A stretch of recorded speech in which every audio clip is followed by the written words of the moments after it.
Alright, let's talk about one of the newest entries in the IMDb Bottom 100. I've been keeping my eye on this movie for a while. It didn't have the necessary quota of votes to get into the Bottom 100 for a while, but it just hit it. This one was a little bit of a web sensation for a little while, as like the new not good, just horrible movie. It's an animated movie called Foodfight. I've seen a lot of reviews of this one around on the internet, and I was interested to see it myself because I hadn't seen it, and I figured this would give me an excuse. It just hit the Bottom 100 in the last couple weeks, so I watched it. This movie doesn't make a damn bit of sense. Apparently the story behind this that led to a lot of why it's so bad, the creators claim that there was some industrial espionage where they lost like a hard drive with almost the entire movie on it and had to start over. Whatever. That sounds more like it's likely they tried to funnel money through this thing or stole part of the budget or whatever. Who knows? In any case, the end product of this movie looks like something out of a community college. All of the animation looks like, at times, horrifyingly bad. Other times it just looks like it came out of a community college commercial. But most of it is just, ugh. Christopher Lloyd plays what winds up being a robot human, and he just jerks around so horribly and terrifyingly. All the humanoid characters look so, like, non-proportioned and weird. Really, that's the first thing you'll notice, is the animation is just frenetic and chaotic, and all the textures look weird.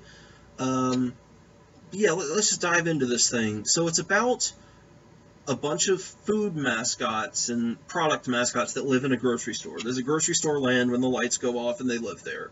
We follow Charlie Sheen plays a dog detective named Dex Dog Detective, who is humanoid and has a dog head and wears like Indiana Jones / PI clothes.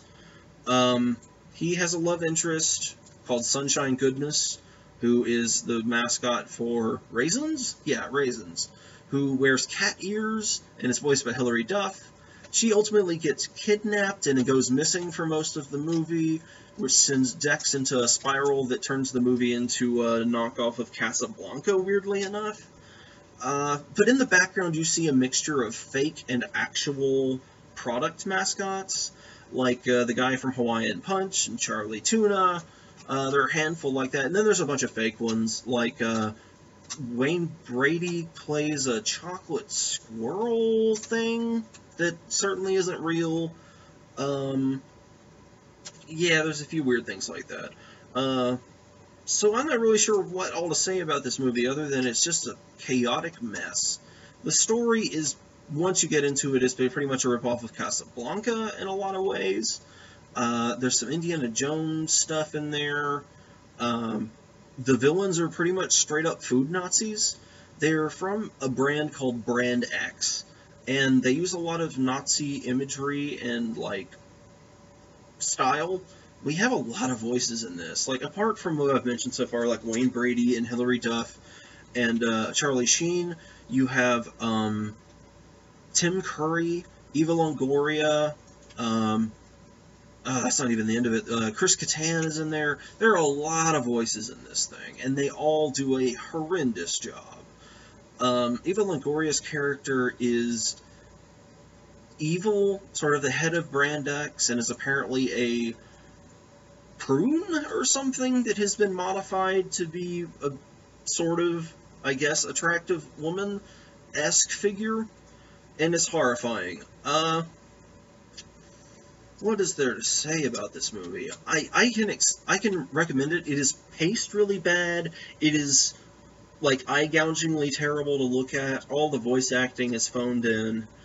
But it is so weird and just so strange and unbelievable that it actually was produced and made into a movie that it's worth checking out, I think, once. It's worth watching once.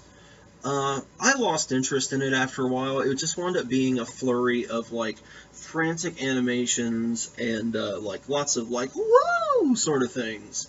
Kind of like Son of the Mask, it reminded me of a little bit, where it was trying to harken back to old school, like, Tex Avery style animation funny. But that doesn't really work in modern animation, and it certainly didn't work here when they were working as cheaply as possible on the animation budget. So I really disliked the movie a lot, but it's a peculiar movie. There is no other movie like this movie. So it's worth watching to just know that it exists. To really grasp that somebody made this movie thinking that an audience would enjoy it, maybe. Or maybe this was just a vast conspiracy to raise a bunch of money and then steal it to make the cheapest possible product. That is starting to seem more believable to me every second. So yeah, what I recognized recently, and this is a little bit of a tangent, the idea behind Wreck-It Ralph, which was a really successful Disney movie a couple years ago, seems really similar. I mean, you have a bunch of real, actual video game characters, just like you have real, actual food mascots in Foodfight, but they're just in the accessory, and you have main characters that are not that are the actual central plot, that they're fake characters they've made up for this. But whereas Wreck-It Ralph is actually pretty original in how they try to do things, Foodfight is just a train wreck of confusing madness.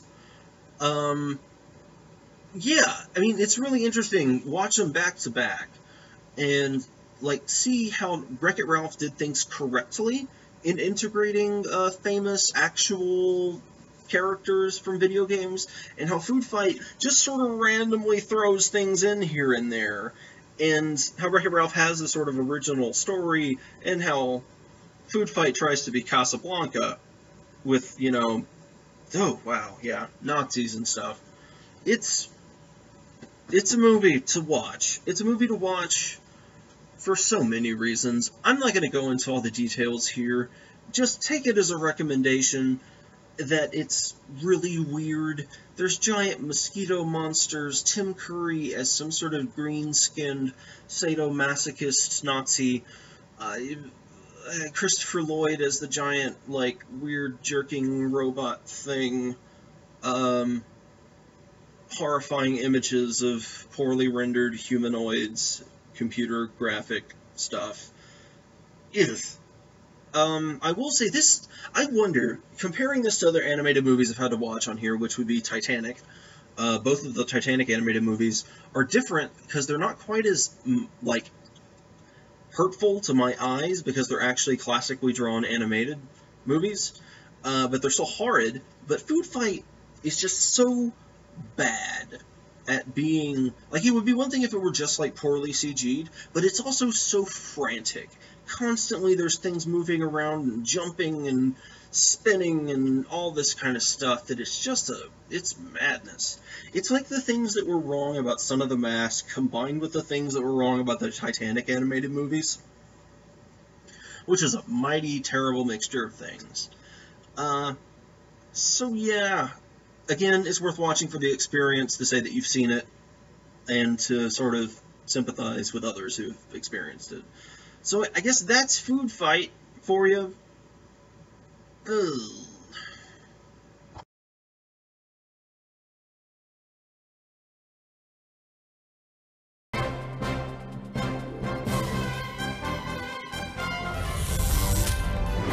He's dynamic.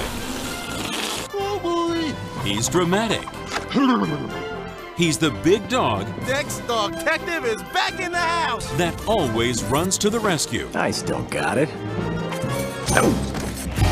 Charlie Sheen is Dex. When in doubt, just do the right thing. With Hilary Duff, Listen, tough guy, doesn't mean that I couldn't kick your butt.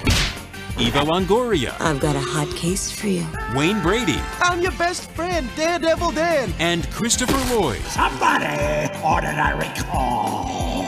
The super slick, Got milk? Do I look like the Dairy Queen to you? super sleuth Clean up on aisle 1. is about to tackle Yo, Dex! They're building an entire army. his biggest case ever. Let's get him! I do have an idea. It's our world. Food! I love his guy. Fight! It's a battle between the world's most beloved brands and the forces of darkness. Watch the tail. Sorry, Charlie. Taste that!